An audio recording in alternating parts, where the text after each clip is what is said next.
Subscribe to Cheating Tales Lab for more original and exclusive stories. Now let's begin this one. Ezra Blackwood's head felt like it was splitting in two. The harsh fluorescent light stabbed at his eyes as he struggled to focus on his surroundings. White walls, the antiseptic smell, a rhythmic beeping. Hospital. But why? He tried to piece together his fragmented memories. There had been a business trip, a last-minute flight to Chicago, the Hyatt Regency. He'd gotten back early, wanting to surprise Vivian. The sharp click of heels on linoleum snapped him back to the present. Vivian, his wife of 10 years, stood in the doorway, perfectly put together as always in her Chanel suit. Her manicured nails fidgeted with the strap of her Hermes bag. "I'm sorry you caught me with my lover in that hotel room," she said, her voice lacking any real remorse. "He didn't mean to knock you out cold, I swear. Please don't press charges." Ezra stared at her, rage building inside him like magma in a volcano. 10 years of marriage, a decade of shared dreams, struggles, triumphs. All of it a lie. "I'll destroy you both without the law," he replied, his voice hoarse but filled with icy determination. Vivian's concerned facade crumbled, replaced by a smirk that made Ezra's blood boil. She chuckled, the sound grating on his nerves. "Oh, honey, you'll be paying me alimony for the rest of your miserable life." As she turned to leave, something caught Ezra's eye. An emerald pendant hung around her neck, glinting in the harsh hospital lighting. He didn't recognize it. It certainly wasn't a family heirloom he would have known. A gift from her lover, no doubt. Another betrayal to add to the growing list. Before he could demand answers, a nurse bustled into the room. "Mr. Blackwood, you have another visitor. Your sister, Lydia?" Ezra's brow furrowed. He hadn't spoken to Lydia in years. What the hell was she doing here? The nurse ushered in a woman who bore little resemblance to the carefree girl Ezra remembered. Lydia Blackwood, now 35, carried herself with the wary confidence of someone who had seen too much of the world's darkness. Her sharp eyes took in every detail of the room before settling on her brother. "Hello, Ezra," she said, her voice carefully neutral. "It's been a while." Ezra nodded, unsure how to respond. The last time they'd spoken had been at their father's funeral 10 years ago. James Blackwood's death in a car accident had shattered their family. Ezra had thrown himself into his legal career, determined to make his father proud. Lydia had chosen a different path. "I heard about what happened," Lydia continued, perching on the edge of a plastic chair. "How are you feeling?" "Like I've been hit by a truck," Ezra growled. "What are you doing here, Lydia? Last I heard, you were chasing conspiracy theories halfway around the world." Lydia's eyes flashed with irritation. "I'm an investigative journalist, Ezra, and those conspiracy theories have uncovered some very real, very dangerous truths." She leaned forward, lowering her voice. "I've been investigating a series of corporate cover-ups. I think they're connected to Dad's death." Ezra scoffed. "Dad died in a car accident, Lydia. It was tragic, but it wasn't some grand conspiracy." "Was it?" Lydia challenged. "Have you ever looked into the circumstances? The brake failure, the convenient lack of witnesses." Ezra opened his mouth to argue, but Lydia pressed on. "I've uncovered links to a company called Nexichem. They're at the center of this whole mess." Nexichem. The name sent a chill down Ezra's spine. It was one of his firm's biggest clients. He'd personally handled several of their environmental compliance cases. "What do you know about Nexichem?" he asked, trying to keep his voice steady. Lydia's eyes narrowed. "More than I can safely share right now. But I think they're involved in something big, Ezra. Something deadly." Before Ezra could respond, he heard hushed voices outside his room. He recognized Vivian's voice, along with a man's he didn't know. The words Nexichem and silencing drifted through the partially open door. Lydia tensed, clearly having heard the same thing. "We can't talk here," she whispered. "It's not safe." As if on cue, a man appeared in the doorway. Felix Reeves, Ezra's longtime friend and a private investigator, surveyed the room with a practiced eye. "Ready to blow this popsicle stand?" Felix asked, his casual tone belying the concern in his eyes. "I've got a car waiting." Ezra nodded, suddenly eager to be anywhere but here. As Felix helped him out of bed, Lydia gathered his belongings. "We'll go to my place," she said quietly. "We have a lot to discuss." Felix's car wound through the city streets, the tension in the vehicle palpable. Ezra's mind raced, trying to process everything that had happened. His perfect life had shattered in an instant, and now his estranged sister was talking about conspiracies and cover-ups. They pulled up to a nondescript apartment building. Lydia led them up 3 flights of stairs, constantly checking over her shoulder. She unlocked a heavy door and ushered them inside. The apartment was small but neat, filled with stacks of papers and multiple computer screens. A young woman with bright blue hair looked up from one of the computers, her eyes widening at the sight of the newcomers. "Ezra, Felix, this is my roommate, Zara Chun," Lydia said. "Zara, this is my brother Ezra and his friend Felix." Zara nodded curtly, her gaze lingering on Ezra. "The corporate lawyer," she said, her tone making it clear that wasn't a compliment. Ezra bristled. "Environmental law. Actually, I specialize in helping companies comply with regulations and clean up contaminated sites." Something in Zara's expression shifted. "Really? That's not what I expected." Before Ezra could respond, his phone rang. He glanced at the screen and saw it was Harold Winters, his law firm partner. With a sigh, he answered, "Ezra, where the hell are you?" Harold's voice was tense. "Vivian's already filed for divorce. She's seeking a substantial settlement." Ezra's grip on the phone tightened. "What?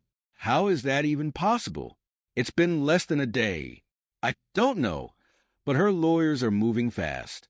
We need to talk strategy. Can you come in?" I'll be there as soon as I can," Ezra said, his mind reeling.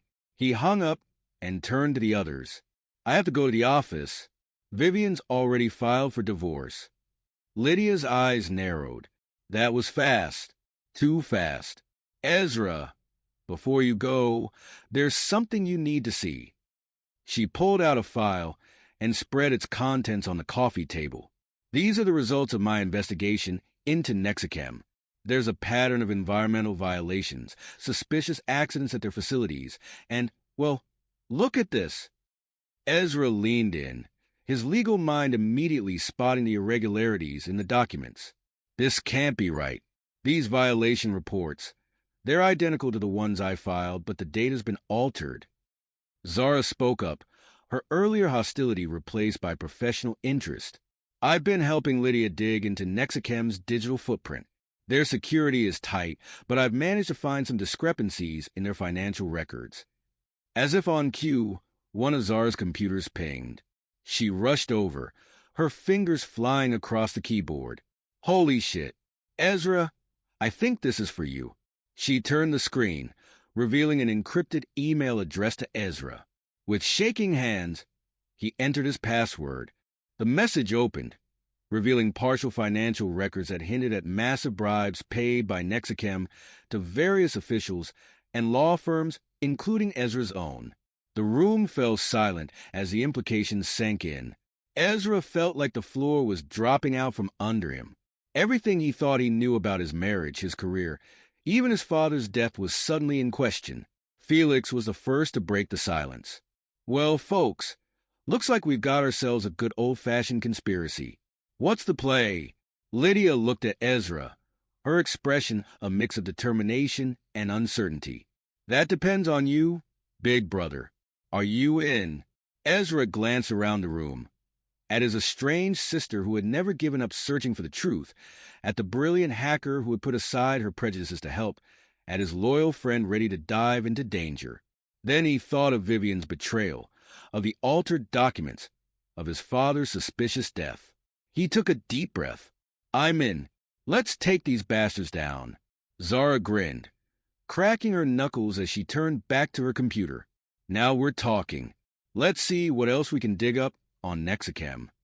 As the team began to formulate their plan, Ezra couldn't shake the feeling that they were stepping into something far bigger and more dangerous than any of them realized. But for the first time in years, he felt alive. The truth was out there, and he was going to find it, no matter the cost. Ezra Blackwood straightened his tie, his face a mask of professional detachment as he strode into the offices of Winters, Blackwood, and Associates. The familiar scent of leather and expensive cologne did nothing to calm the storm raging inside him.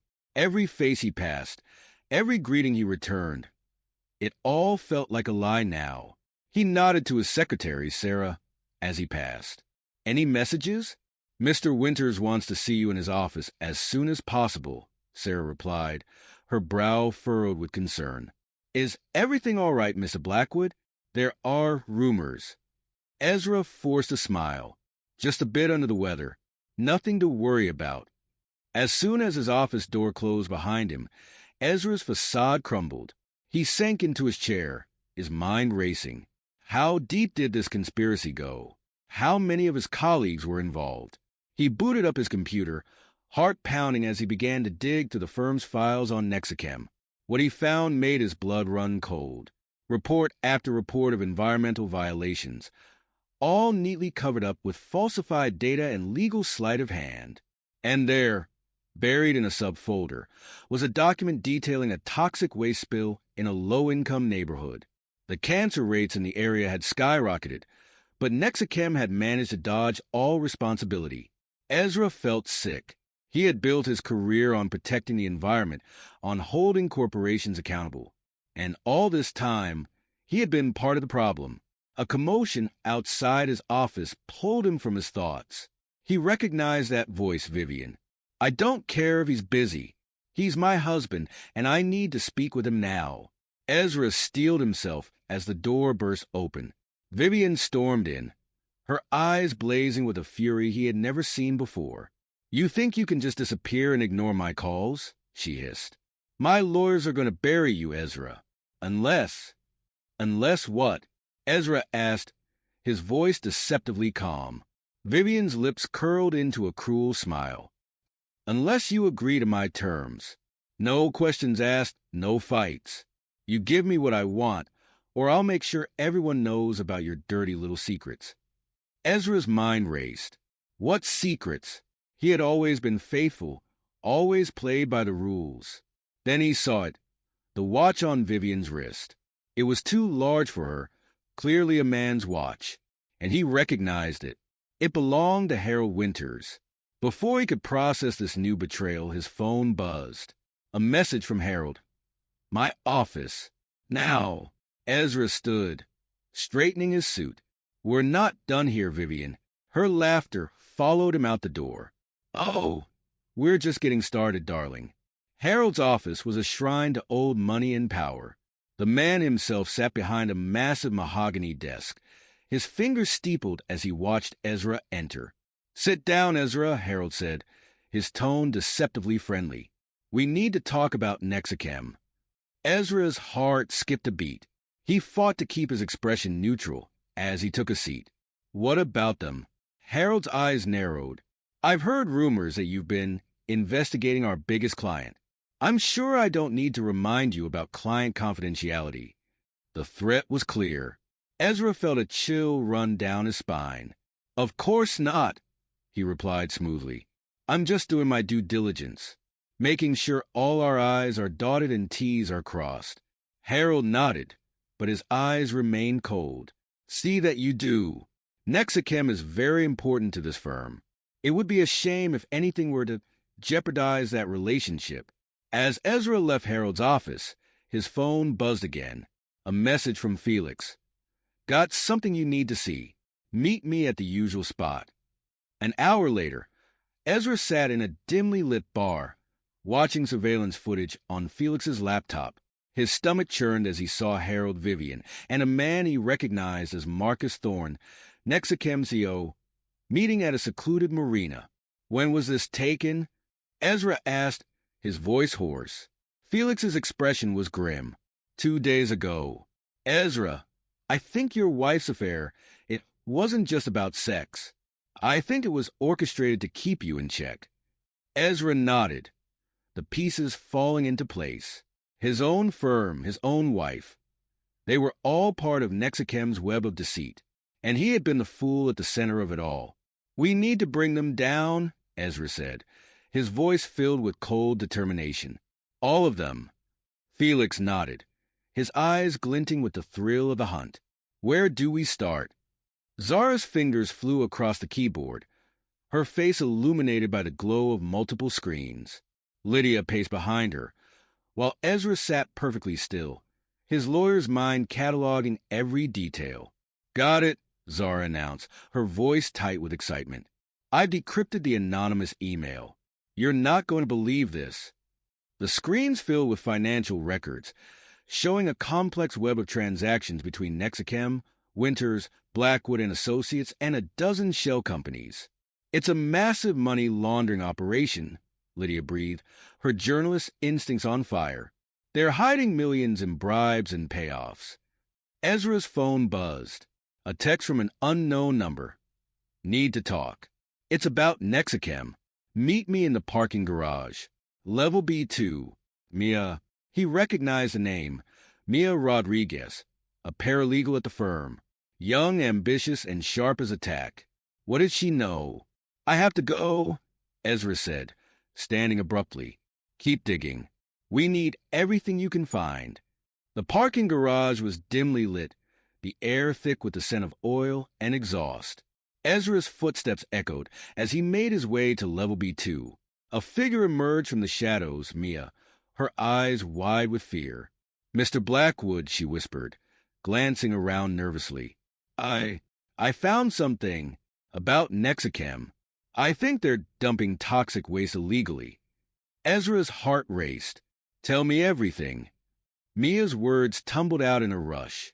She had been organizing files when she stumbled across documents detailing Nexicem's illegal activities. For months, she had been quietly gathering evidence, terrified of what might happen if she came forward. "I want to do the right thing," Mia said, her voice shaking. "But I'm scared. These people, they're powerful. They're dangerous." Ezra placed a reassuring hand on her shoulder. "You're doing the right thing, Mia. We'll protect you. I promise." As they formulated a plan for Mia to act as a whistleblower, with Ezra as her legal representation, Lydia made another breakthrough. She uncovered old news articles suggesting that their father, James Blackwood, had been investigating Nexicem before his death. The pieces were falling into place, forming a picture more horrifying than any of them had imagined. But as they prepared to go public with their evidence, a new complication arose. Vivian reached out to Ezra, her voice honey-sweet on the phone. "Darling, I've made a terrible mistake. Can we meet? I want to make things right." Ezra's instinct screamed that it was a trap, but he saw an opportunity. "Of course," he replied, his voice carefully neutral. "Our usual place." As Vivian spun her tale of manipulation and regret, Ezra discreetly recorded every word. He didn't believe her for a second, but her confession might prove useful. Their celebration was short-lived, however. Zara discovered that their communications had been compromised. Nexicem's private security force was watching their every move. The net was closing in, but Ezra and his team were ready for a fight. The abandoned Nexicem research facility loomed before them, a hulking shadow against the night sky. Ezra's heart pounded as he and Felix approached, their footsteps muffled by the overgrown grass. Mia had vanished without a trace, just as they were preparing to go public with their evidence. Felix had traced her last known location to this facility, and now they were walking into what felt very much like a trap. "I don't like this," Felix muttered, his hand hovering near the gun concealed under his jacket. "It's too quiet." Ezra nodded. "We don't have a choice. Mia risked everything to help us. We can't abandon her now." They found a rusted side door, the lock easily picked by Felix's skilled hands. Inside, the air was thick with dust and the acrid smell of chemicals. Their flashlights revealed abandoned equipment, shattered glass, and ominous dark stains on the floor. As they delved deeper into the facility, they stumbled upon a room that made Ezra's blood run cold. It was a makeshift laboratory, filled with bubbling vats of noxious liquid and cages that had clearly once held test subjects. The implications were horrifying. "My God," Felix whispered, snapping photos with his phone. "This is way bigger than we thought. They're not just dumping toxic waste. They're creating it." A noise from the hallway made them both freeze. Footsteps, getting closer. They ducked behind a large piece of equipment, hearts racing as a group of men entered the room. At their head was Marcus Thorne, Nexichem CEO, his expensive suit incongruous in the decrepit lab. "Find them," Marcus snarled to his security team. "They can't be allowed to leave here alive." Ezra and Felix exchanged a look of panic. They were trapped, outgunned, and running out of options. But before they could move, another figure entered the room, Lydia. Ezra's heart stopped. What was his sister doing here? But as he watched, his confusion turned to horror. Lydia walked up to Marcus, her posture relaxed, familiar. "The basement is clear," she reported. "No sign of them." Marcus nodded. "Good work, Agent Blackwood. Your cover has been invaluable to us." Ezra felt like he'd been punched in the gut. Lydia, working for Nexichem? It couldn't be true. But as he watched his sister interact with the man responsible for so much suffering, doubt crept in. Had everything been a lie? The standoff that followed was tense, with Lydia clearly torn between her loyalty to her brother and her commitment to whatever mission she was on. Ezra's mind raced, trying to make sense of this betrayal. But there was no time for explanations. As Marcus's men closed in, violence erupted. In the chaos, Felix was hit, crying out in pain as a bullet tore through his shoulder. Ezra managed to fight his way to a locked door, behind which they found Mia, terrified but alive. As they fled the facility, alarms blaring and gunshots echoing behind them, Lydia appeared one last time. She pressed a USB drive into Ezra's hand, her eyes pleading. "I'm sorry," she whispered. "I'll explain everything, I promise. But you have to go. Now." Ezra hesitated, 1,000 questions on his lips. But with Felix bleeding and Mia shaking with fear, he knew they had no choice. They ran into the night, leaving Lydia behind to maintain her cover, whatever that truly meant. As they sped away in Felix's car, Ezra clutched the USB drive, his mind reeling. The evidence they had gathered, the risks they had taken, the betrayals they had suffered. It all paled in comparison to the realization that this conspiracy went deeper than any of them had imagined. And at the center of it all was his sister, a woman he thought he knew, now a stranger playing a game he didn't understand. As the city lights blurred past, Ezra made a silent vow. He would uncover the truth, no matter the cost. Nexichem, Winters, Blackwood, and Associates, even Lydia herself, they would all face justice. The web of deceit was vast, but Ezra was done being a fly caught in its strands. It was time to become the spider. The safe house was a far cry from the luxury Ezra Blackwood was accustomed to. Peeling wallpaper, the musty smell of old books, and a pervasive dampness that seemed to seep into his bones. But right now, it was the safest place in the world. Ezra sat at a rickety table, his laptop open before him, surrounded by stacks of documents. Across from him, Mia Rodriguez pored over financial records, her brow furrowed in concentration. In the corner, Zara's fingers flew across her keyboard, the glow of multiple screens illuminating her face in the dim room. They had been here for days, maybe weeks. Time had become a blur. Felix's activist contacts had come through, providing them with a network of safe houses to move between. But the constant fear of discovery, the paranoia that each shadow held an enemy, was taking its toll. Ezra rubbed his eyes, trying to focus on the document before him. His mind kept drifting to Lydia, his sister, the undercover agent. The betrayal still stung, even as he tried to rationalize it. Was she really on their side? Or had everything been a lie? "Holy shit," Zara's voice cut through the silence. "You guys need to see this." Ezra and Mia crowded around Zara's workstation. On the screen, plans for a massive construction project unfolded. They're planning to dump toxic waste in the Oakwood Nature Reserve, Zara explained, her voice tight with anger. If this goes through, it'll contaminate the groundwater for the entire region. Ezra felt his stomach churn. Oakwood was one of the last unspoiled areas in the state, home to endangered species and a vital water source for surrounding communities. "We can't let this happen," Mia said, her voice shaking with determination. "We have to stop them." Ezra nodded, his mind already racing with legal strategies. "We need more evidence. Concrete proof that links Nexichem to the dump site." As if on cue, Ezra's burner phone buzzed. An unknown number. He hesitated for a moment before answering. "Ezra," Vivian's voice uncharacteristically hesitant. "We need to talk. I want to help." Ezra's grip on the phone tightened. "Why should I believe you?" "Because I know things, Ezra. Things that could bring down Nexichem, Harold. All of them. Meet me, please. For old time's sake." Ezra's mind raced. It could be a trap, but if Vivian was telling the truth, her testimony could be the key to breaking the case wide open. "I'll think about it," he said finally, and hung up.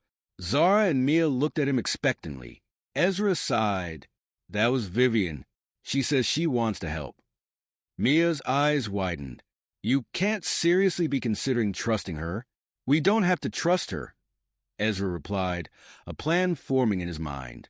"But we can use her. If she's genuine, great. If not, well, we'll be ready." As they began to formulate a plan, Ezra couldn't shake the feeling that they were running out of time. Nexichem's toxic dump could happen any day now. They needed to act fast. But first, he had a decision to make about Lydia. His sister was in deep, playing a dangerous game. Could he trust the information she was feeding them? Or was she leading them into a trap? Ezra stared at the USB drive Lydia had pressed into his hand during their escape from the Nexichem facility. He hadn't told the others about it yet. With a deep breath, he plugged it in. What he found made his blood run cold. Detailed plans of Nexichem's operations, financial records, emails implicating high-level government officials.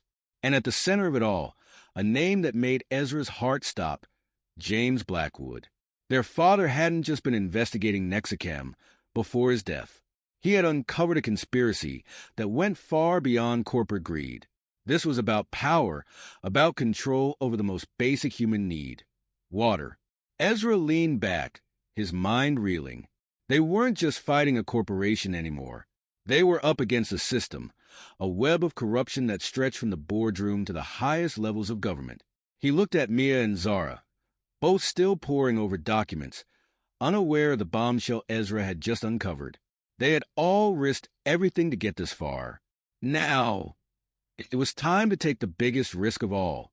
"Pack up," Ezra said, his voice filled with determination.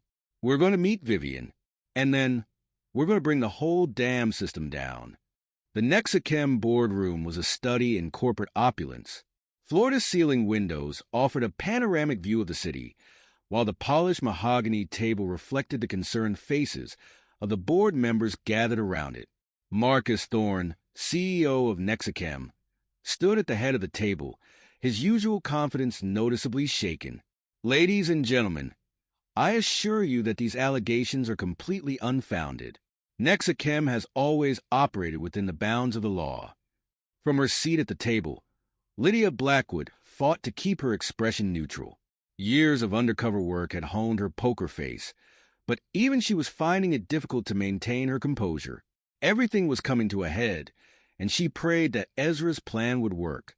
As if on cue, the doors burst open. Ezra strode in, Mia at his side, followed by a team of federal agents. The room erupted in chaos. "Marcus Thorne," Ezra's voice cut through the commotion, "you and your co-conspirators are under arrest for environmental crimes, fraud, and conspiracy to commit murder." Marcus's face contorted with rage. "This is absurd.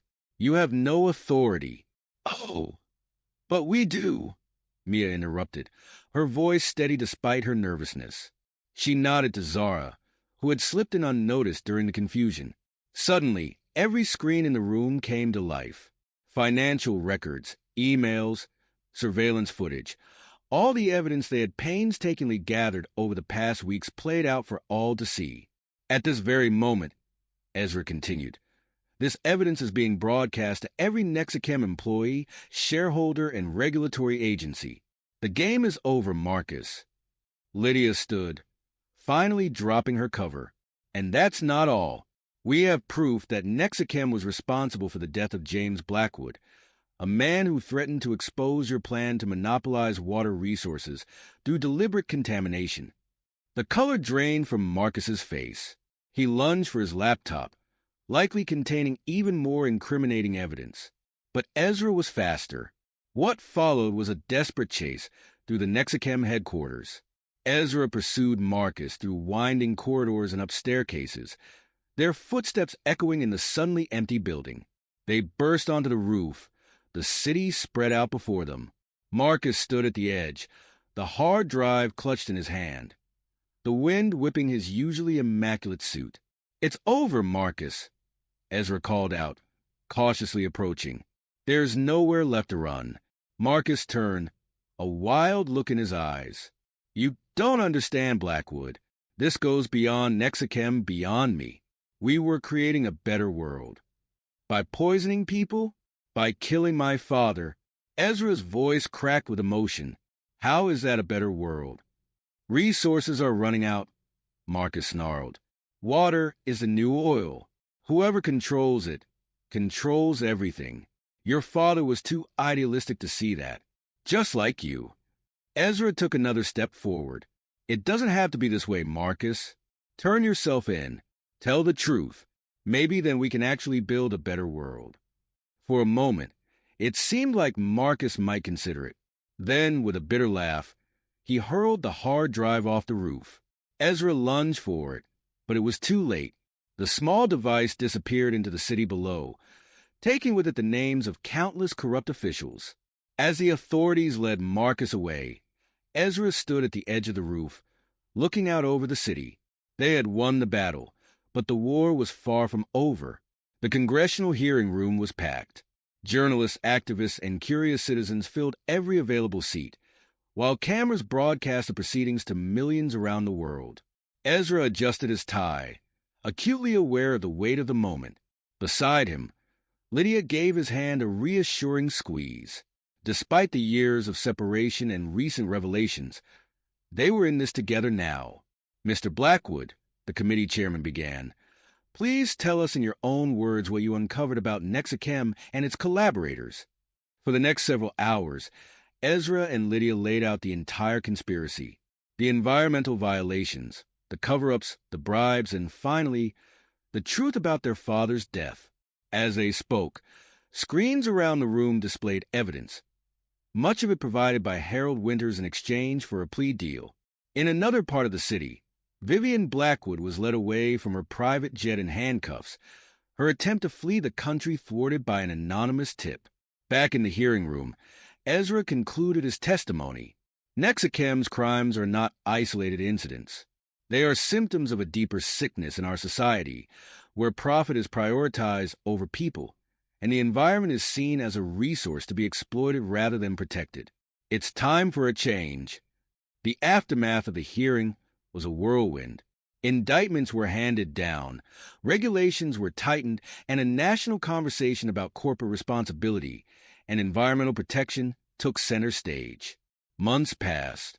Ezra found himself standing before a group of eager law students, their faces a mix of idealism and uncertainty that reminded him of himself. Not so long ago. "The law is a powerful tool," he told them, "but it's only as good as the people wielding it. You have the power to shape the future, to fight for justice, to protect those who can't protect themselves. Use it wisely." As the students filed out, Ezra's phone buzzed with a message from Lydia. Her book, Exposing Corporate Environmental Crimes, was hitting shelves next week, another step in their ongoing fight. Later that evening, Ezra met with Felix and Zara at their new office. The sign on the door read Clearwater Tech, Innovative Solutions for a Cleaner Future. Felix, his arm still in a sling but his spirit unbroken, grinned as Ezra entered. "Welcome to the Revolution, Counselor." Zara looked up from her computer, her eyes bright with excitement.